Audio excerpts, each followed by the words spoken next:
Ini dia 7 kesalahan fatal yang bikin kamu gagal monetisasi buat YouTuber pemula. Apakah kamu baru mulai YouTube? Atau udah jalan 6 bulan, setahun, atau bahkan 2 tahun lebih tapi masih nggak bisa monet alias gagal monet? Kesel banget bukan?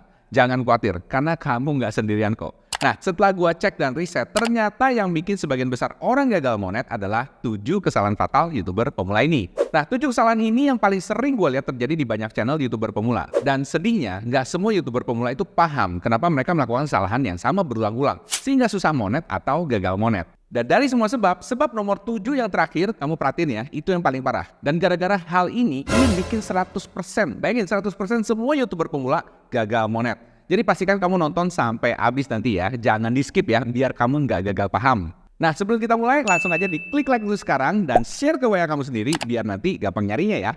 Oke, langsung kita mulai sekarang, yuk. Nah, buat kalian yang belum paham tentang monetisasi YouTube, gua akan jelaskan dulu ya secara detail. Gimana caranya, kok bisa ya bikin video doang, bisa dapat duit di YouTube. Dan kemudian, kira-kira bisa dapat berapa duit sih? Dan bedanya apa ya? Perhitungan bagi hasil dari video yang panjang dengan video yang pendek di YouTube. Oke, langsung aja disimak, yuk. Oke, kalau kalian nonton YouTube, kan ada iklannya tuh. Nah, YouTube itu berbaik hati guys, membagi penghasilan dari iklan ini kepada kreator yang videonya ditayangkan iklan tersebut. Paham ya?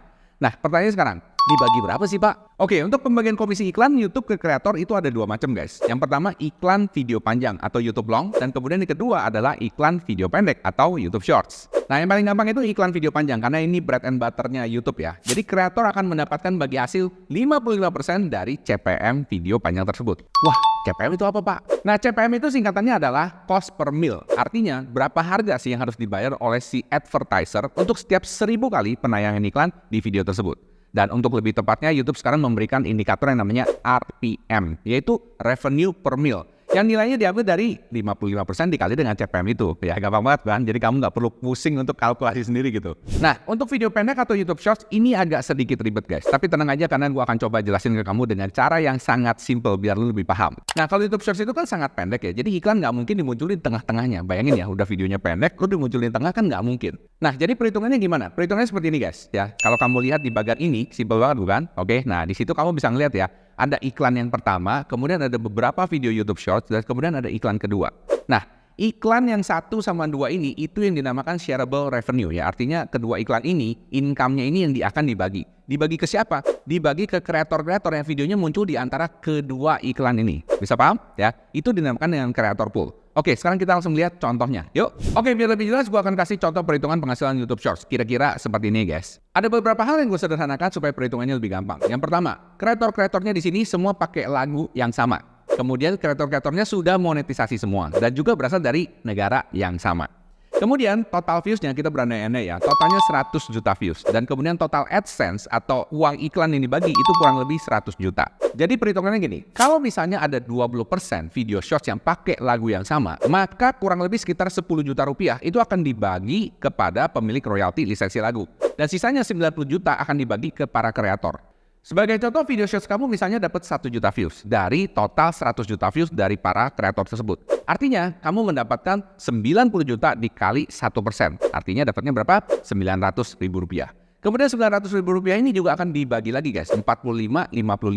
Nah, kalau di YouTube Shorts kamu dapatnya 45%. Artinya 45% dikali 900 ribu. Nah, artinya kamu dapat kurang lebih 405 ribu. Nah, perhitungannya kurang lebih seperti itu ya. Ini gua kutip sendiri langsung dari halamannya YouTube Support. Tapi guys, pengalaman gue sendiri dan dari beberapa kreator Indonesia yang share pendapatan mereka dari YouTube Shorts, rata-rata penghasilan YouTube Shorts itu per 1 juta views di Indonesia adalah sekitar 100 ribuan aja. Nah, menurut kamu sendiri gimana? Worth it gak sih bikin YouTube Shorts? Atau kamu ada pengalaman lain? Coba di komen ya. Oke, ini adalah 7 kesalahan fatal yang bikin kamu bisa gagal monetisasi bagi YouTuber pemula. Yang pertama adalah kebanyakan YouTuber pemula itu ketika dia bikin video itu nggak fokus guys. Nggak fokus ke satu topik atau satu niche. Alias apa? Gado-gado. Nah, ini bikin video-video kamu tuh jadi berantakan ya guys ya. Gua ngerti sih beberapa dari kalian punya bakat yang banyak. Bisa nyanyi, bisa nari, kemudian bisa ngeprank, bisa ngebanyol, bisa juga edukasi dan lain sebagainya. Tapi please, jangan semuanya dimasukin ke dalam satu channel. Karena itu bikin yang nonton bingung ya. Kamu perlu bayangin gini ya. Misalnya, kalau kamu nonton acara TV, ya kan, dan acara TV itu misalnya tentang ilmu pengetahuan, ya kan, dan kemudian di situ tiba-tiba di tengah-tengah tuh ada prank, kemudian ada orang nyanyi dan lain sebagainya. Kira-kira kamu nontonnya gimana? Pasti bingung kan? Atau misalnya kamu nonton drama Korea, ya kan, lagi drama-drama Korea tiba-tiba ada cerita mengenai binatang liar di Afrika. Bingung orang nontonnya. Bisa paham di sini ya? Nah, makanya nggak bisa. Dan ini kamu bisa belajar langsung dari TV, di mana setiap program itu selalu fokus ke satu topik aja, nggak pernah dicampur-campur. Bisa paham di sini ya? Nah, kalau kamu paham, coba kamu komen ya. Siapa di sini yang masih gado-gado? Buruan komen sekarang ya. Oke, 7 kesalahan fatal yang bikin YouTuber pemula gagal monetisasi selanjutnya adalah kebanyakan YouTuber pemula selalu minta subs for subs, ya kan? Tapi sebenarnya sih nggak langsung subs for subs ya. Kebanyakan di komennya ngomong, yuk saling support yuk ngapain yuk. Nah ini guys, gue sering banget ngeliat. Please don't do that, ya kan? Karena kenapa? Begitu lu melakukan subs for subs, ya kan? Apa yang akan terjadi? Orang yang nge-subs ke lu punya channel itu bukan orang yang benar-benar suka dengan kategorimu atau benar-benar suka dengan video-video yang kamu bikin. So what happened? What happened is this, ya kan? Ketika kamu ngepost video baru dan karena dia nge-subnya itu kan karena nggak enak hati sama kamu, karena kamu nge-sub dia dan dia pengen nge-sub balik kan, artinya dia nggak suka bener dengan apa yang kamu ngomongin. Dan ketika kamu taruh video baru, dia nggak lihat videonya. Nah bayangin ya, kalau misalnya 1 orang 2 orang sih nggak kenapa, tapi kalau misalnya ada banyak, ada 100 200 orang, ya kan, nah itu apa yang terjadi? YouTube akan berpikir, ya kan, algoritmanya berpikir, ini orang udah subscribe ke kamu. Kemudian ketika dia ngepost videonya itu nggak ditonton sama subscribersnya sendiri. Dan apa yang terjadi? Algoritma akan berpikir bahwa video kamu itu jelek. Dan kalau video kamu jelek, ya udah pastilah nggak bakal disebarluaskan ke lebih banyak orang lagi. Bisa paham? Dan akhirnya channel kamu jadi bantet, ya, tidak bisa bertumbuh. Jadi saran gue teman-teman, kalau lu do subs for sub, do yourself a favor, ya kan, minta orang untuk unsubs. Beneran serius sampai kayak gitu gue ya. Jadi tolong suruh teman-teman kamu yang nge-subs karena nggak enak hati, tolong di-unsub sekarang ya. Itu lebih bagus ya. Karena kenapa? Itu akan memfilter orang-orang yang benar-benar suka dengan konten-kontenmu apa enggak. Nah, gue tahu ini sedikit ekstrim, tapi menurut lu sendiri gimana? Coba komen dulu ya. Siapa di sini masih sering sub for sub? Dan menurut kamu apakah itu ngebantu channelnya kamu? Let me know. Gue pengen tahu ya. Oke, kesalahan fatal selanjutnya yang bikin para YouTuber pemula susah monet adalah karena terlalu profit oriented. Artinya apa? Ketika bikin YouTube itu, pikirannya cuma gimana caranya cuan, cari duit. Well, itu nggak salah sih guys. Oke, gue paham semua orang pengen cari duit. Cuman, kalau misalnya di awal, lu pikirannya untuk langsung cari duit dan cari duit yang banyak di YouTube, biasanya itu susah terjadi. Karena kenapa? Kalau misalnya seperti itu, orang itu pasti gampang nyerah. Karena jujur bikin YouTube itu nggak gampang guys ya. Dan dia akan misalnya dalam sebulan, 2 bulan, 3 bulan, 4 bulan, bahkan setahun dia belum monet-monet, udah pasti nyerah. Jangan kata setahun lah ya. Udah sebulan, 2 bulan baru bikin 10 video, 20 video, 30 video aja, biasanya udah nyerah ya. Makanya itu impiannya nggak bakal tercapai karena terlalu profit oriented. Nah kemudian hal yang jelek juga dari profit oriented thinking adalah ketika bikin video itu dia nggak benar-benar dari hatinya ya. Jadi artinya bukan berdasarkan passionnya, dia cuma nyari kategori-kategori yang cepat viral, kategori-kategori yang istilahnya CPM-nya tinggi atau mendapatkan monetisasi yang tinggi. Padahal dia nggak benar-benar paham dengan apa yang ngomongin atau dengan apa yang dia suka gitu ya. Akhirnya video-videonya biasanya tuh agak cetek gitu ya. Jadi nggak ada apa ya istilahnya nggak ada kedalamannya gitu ya. Dan orang-orang yang nonton itu bisa ngelihat dari situ. Bisa paham ya? Apa kira-kira kita bisa tahu dari mana kalau misalnya topik itu kita punya passion apa enggak? Nah, caranya simple guys ya. Kamu bisa pakai ujian 1 kalimat. Maksud saya gimana? Kalau misalnya kamu passion dengan hal tertentu, gua kasih kamu 1 kalimat, kamu bisa ngomong panjang lebar, mungkin 30 menit bahkan sejam cuma dari 1 kalimat itu doang. Tapi kalau misalnya kamu benar-benar nggak punya passion dan kamu nggak ngerti apa yang kamu ngomongin, dikasih 1 kalimat ya bacanya 1 kalimat doang, nggak ngerti sama sekali. Bisa paham di sini ya? Nah, semoga kamu paham ya. Oke, sekarang kita langsung lanjut ke kesalahan berikutnya. Yuk. Nah, kesalahan fatal YouTuber pemula berikutnya yang bikin dia susah atau gagal monetisasi adalah kebanyakan YouTuber pemula itu hanya fokus sama dirinya sendiri. Ya, lah, bukannya bagus Pak, kan harus bisa punya passion dan lain sebagainya. Tadi kan Bapak baru ngomong seperti itu. Oke, gue paham. Maksud gue fokus sama diri sendiri begini, ya kan? Kebanyakan YouTuber pemula itu selalu ngerasa, kenapa ya gue nggak bisa berhasil, ya kan? Kenapa ya gue susah cari topik, ya? Kenapa ya nggak banyak views? Itu problemnya di situ, guys. Terlalu fokus sama diri sendiri. Mikir kalau namanya lomba lari kayak lari sendirian. Kenapa? Karena biasanya mereka pasti jarang belajar dari orang lain. Ya mungkin belajar dari channel-channel seperti ini, tapi dia nggak belajar dari channel-channel satu topik. Bisa paham di sini ya? Gua aja guys ketika buka toko baju ya di Tanah Abang atau di Mangga 2 ya kan, gua selalu lihat tetangga guys ya. Ini yang tetangga sebelah jual baju tipe apa ya, modelnya seperti apa ya. Dan kita perlu tahu guys ya. Nah, kebanyakan YouTuber ya kamu boleh cek sendiri aja, tanya ya kan. Kalau ditanya, kira-kira channel kompetitor kamu siapa? Nggak tahu, nggak pernah ngecek yang jago siapa. Dan kayaknya ada beberapa orang juga yang kalau ngelihat channel kompetitornya itu ngerasa kayak gengsi gitu ya. Kayak, aduh, ngapain sih gue lihat-lihat? Ya kan gue perlu original, ngerti kan maksudnya ya?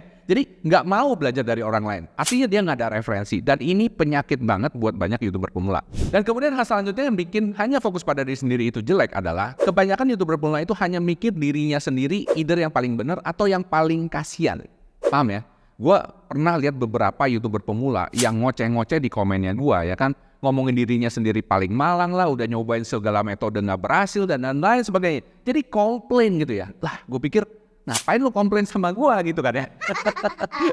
Intinya cuma satu, kalau lu mau maju ya lu mesti fight guys ya kan. Lu mesti belajar, mesti coba testing, gagal, coba testing kayak gitu. Nggak ada yang istilahnya nyodorin lu mesti jalan gimana, mesti ngasih tau. Nggak ada, nobody have that kind of privilege gitu ya, nggak ada gunanya gitu ya. Jadi daripada lo komplain ya kan, mendingan lo fighting ya kan, belajar. Tes terus. Gue yakin lu pasti bisa. Karena orang lain bisa. Kenapa lu nggak bisa? Bener kan? Kesalahan fatal YouTuber pemula yang bikin dia susah monet selanjutnya, ini menurut gue obvious banget. Yaitu apa? Tidak konsisten upload. Atau uploadnya ya sporadis. Maksudnya gimana? Lagi mood nih, lagi bikin ya kan. Wah bikinnya banyak. Terus yang gila, sekali ngupload, satu hari bisa ngupload 2, 3. Bahkan gue pernah ngeliat ada yang sehari ngupload 5. Bayangin coba ngupload 5. Tapi terus kemudian besoknya lagi, seminggu kemudian, sebulan kemudian nggak upload satu pun juga. Nah ini salah guys, ini salah ya.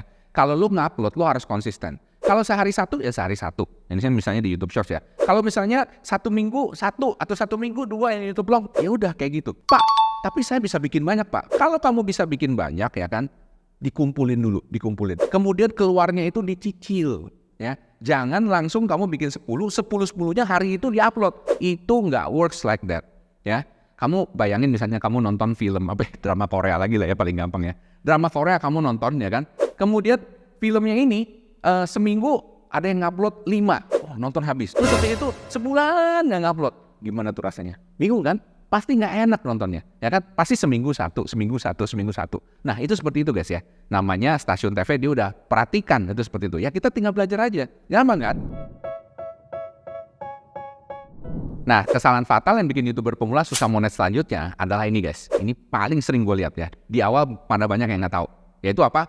Mencampur antara YouTube Long dan YouTube Shorts. Nah, ini gue udah berkali-kali. Kalau lu lihat semua video-video gue, terutama video gue yang awal banget ya kan, gue ngomongin bahwa dilarang pamali untuk mencampur antara YouTube Long dan YouTube Shorts, terutama ketika kamu pertama kali mulai. Kenapa? Karena biasanya YouTube Longnya itu pasti nggak jalan. Dan kemudian kalau itunya nggak jalan, YouTube Shorts-nya juga nggak jalan. Kemudian juga bikin YouTube Shorts sama bikin YouTube Long itu dua hal yang berbeda. Ya, artinya lu mesti master atau mesti paham gimana caranya bikin YouTube Shorts dan YouTube Long yang baik. Padahal sekarang bikin satu biji aja mungkin nggak kepikiran gimana. Saran gua, lu konsen bikin satu aja. Nah pertanyaannya, sampai kapan Pak saya perlu konsen satu itu? Well, sampai mungkin kamu dapat 200.000 subscribers atau 1 juta subscribers bahkan menurut gua. Kenapa? Karena pada saat itu kamu benar-benar udah paham dengan YouTube Long atau YouTube Shorts apapun format yang kamu pilih ya. Tapi intinya, lu mesti master dulu di satu hal. Baru kemudian coba format yang lain. Itu saran gua. Nah, kalau kamu nggak percaya, coba sendiri aja. Kamu bisa lihat sekarang banyak channel-channel bahkan yang udah gede sekalipun, kalau nyampur antara Shorts dan Long, pasti salah satunya hancur. Oke? Nah, menurut kamu gimana? Coba komen dulu ya. Gue pengen tahu siapa aja dia yang masih campur antara Shorts dan Long. Buruan ya, komen ya. Nah, kesalahan fatal yang terakhir buat para YouTuber pemula sehingga mereka susah monet atau gagal monet adalah ini guys. Dan kesalahan ini yang bikin 100% pasti gagal. Waduh Pak, serius banget Pak. Apa tuh kesalahannya Pak? Oke, gue kasih tahu ya. Kesalahan terakhir ini adalah nggak sabaran dan berhenti terlalu cepat. Jadi banyak YouTuber pemula itu, makanya kayak gue ngomong tadi ya, karena dia profit oriented, dia mikir mesti dapat duit langsung. Kalau nggak dapet duit gimana? Ya udah dia berhenti. Atau misalnya dia bilang, ini salah nih kategorinya atau niche-nya, topiknya salah ya kan. Gue bikin lagi channel baru.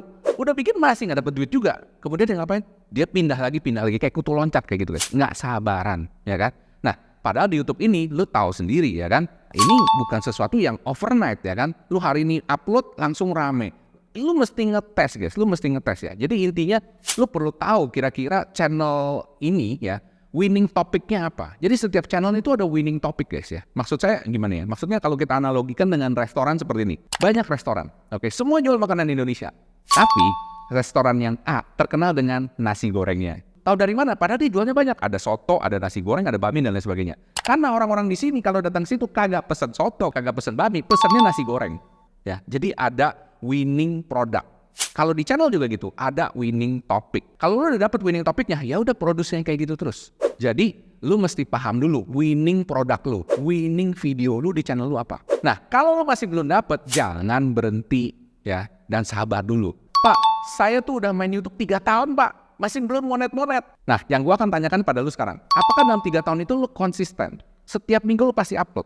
Kemudian apakah lu ngecek juga ya kan, kira-kira topik apa yang rame? Apakah lu sudah punya winning video atau winning content? Kalau lu belum punya ya kan, percuma lu mau 3 tahun, 4 tahun, 5 tahun, 10 tahun sekalipun nggak bakal jadi ya kan. Karena kenapa? Artinya lu kurang fokus ya, lu kurang fokus ya. Jadi bikin itu mesti fokus guys ya, mesti fokus dan mesti paham banget apa yang lu bikin. Karena percuma lu bikin, tapi lu nggak pernah analisa what's going on ya kan, ini berhasil apa enggak ya. Nah, gue tahu mungkin hari ini pesan yang gue sampaikan agak ekstrim atau bahkan menampar beberapa dari teman-teman sekalian. Tapi saran gue, apapun alasannya jangan berhenti terlalu cepat, ya kan? Terutama kalau mimpi kamu adalah menjadi seorang YouTuber. Nah, cuma kalau mimpi kamu nggak jadi YouTuber ya nggak ada masalah. Cuman kalau kamu benar-benar pengen jadi YouTuber, ya jangan berhenti dulu. Oke? Paham ya? Nah, itulah 7 kesalahan fatal yang bikin gagal monetisasi bagi YouTuber pemula. Share ya sama teman-teman kalian juga agar mereka juga bisa belajar ilmu berharga ini dan kamu bisa dapat pahalanya. Nah, kalau kamu mau ilmu lebih mendalam lagi tentang gimana caranya memulai YouTube, jadi YouTuber pemula yang sukses, gue buka kelas untuk belajar YouTube bareng dengan gue. Gue akan spill rahasia-rahasia gue merintis YouTube Teknobi, mulai dari 0 hingga sekarang punya 1 juta lebih subscribers. Dan juga gue akan spill beberapa rahasia yang gue dapetin dari channel baru ini. Dan kelas ini dibuka hanya setiap 1 bulan 1 kali doang. Jadi jangan lewatkan kesempatan ini kalau kamu nggak mau nunggu sampai bulan-bulan berikutnya ya. Nah, kalau kamu mau ikutan, caranya simpel banget, langsung aja cek di website ini ya guys ya. Link pendaftarannya gue sertakan juga di deskripsi. So, sampai jumpa di webinar. Nah, kalau kamu baru mulai YouTube, saran gue, tonton ya video ini nih ya. Video strategi memulai YouTube tahun ini buat YouTuber pemula. Gue akan share apa yang harus dilakukan dan apa yang jangan dilakukan. Jadi supaya kamu nggak buang waktu dan tidak salah langkah lagi. Ya, langsung dicek di sini ya guys ya. Cek sekarang ya.